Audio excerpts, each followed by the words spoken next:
In April of 2013, Geraldine Largay set off on her dream adventure of hiking the Appalachian Trail. She had been preparing for the trip for months and was an avid and experienced hiker ready for the challenge, a challenge that would take months to complete. To help her out, her husband George kept in constant contact with Geraldine and often met her along the way to bring her clean clothes and supplies, and also to make sure that she was okay.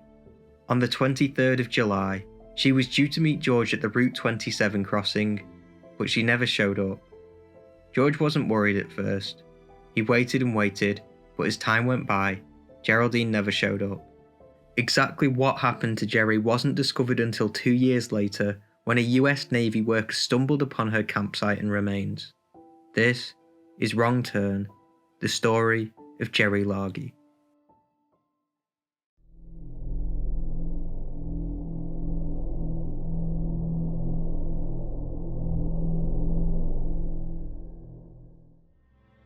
Geraldine Largay, known to her friends as Gerry, loved hiking.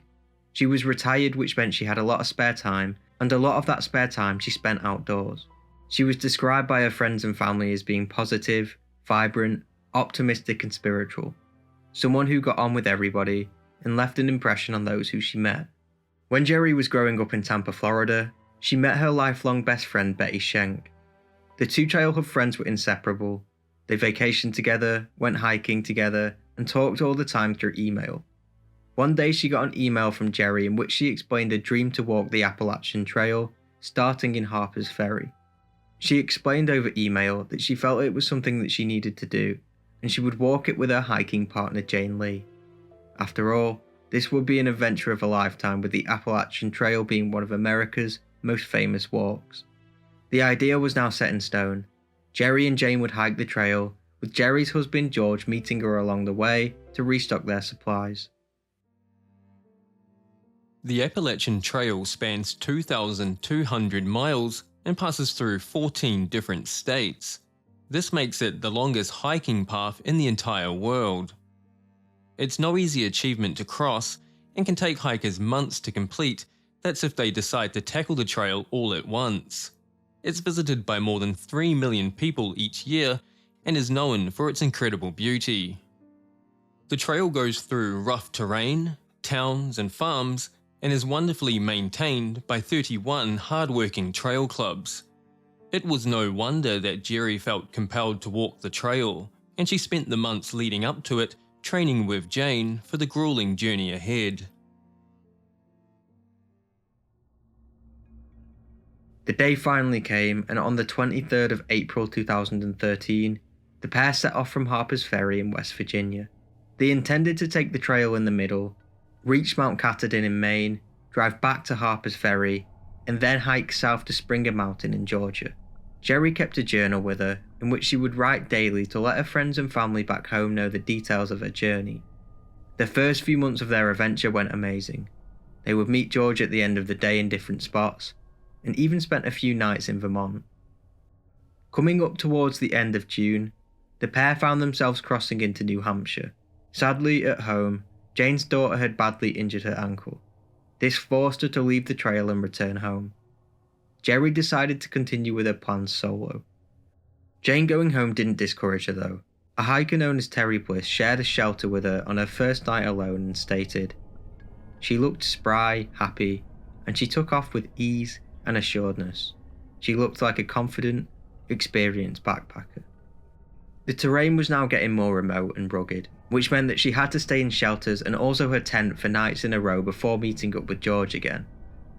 June crept into July, and Gerry had now conquered over 900 miles of the trail. She was now heading towards Maine's 100-mile wilderness, a section of the trail that runs between Abel Bridge and Monson, known to be one of the trail's more difficult sections. For this, she was going to meet George to restock on supplies.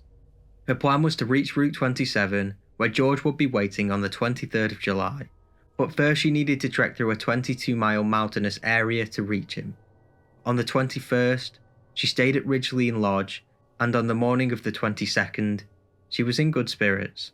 A fellow hiker snapped a picture of her at 7 a.m, and she texted George about her plan and set off along the trail, but Gerry never made it to George. On the 23rd of July, George was now waiting for Gerry on Route 27, but she never showed up. George wasn't too worried at first and decided to wait, but time went on and Gerry was nowhere to be seen. After waiting a day, George now grew concerned. He could not ring Gerry, so he decided to call the police, and the official search began. They sent out search crews, dogs, helicopters, state police, rangers, and the fire department. But weeks went by, and Gerry could still not be found. Although never forgotten about, the search was eventually called off as the police could not find traces of her anywhere. Understandably, her family were devastated and plagued with unanswered questions that would remain unanswered for 2 more years.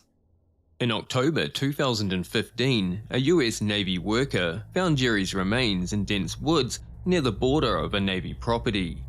At first, he wasn't sure if the remains were from a human or an animal, but when he arrived at the makeshift camp, he stated, "I saw a flattened tent with a green backpack outside and a human skull with what I believed to be a sleeping bag around it. I was 99% certain that this was Gerry Largay's." A crew was sent in where Maine warden officers uncovered the campsite and found Gerry's license, confirming the body to be hers.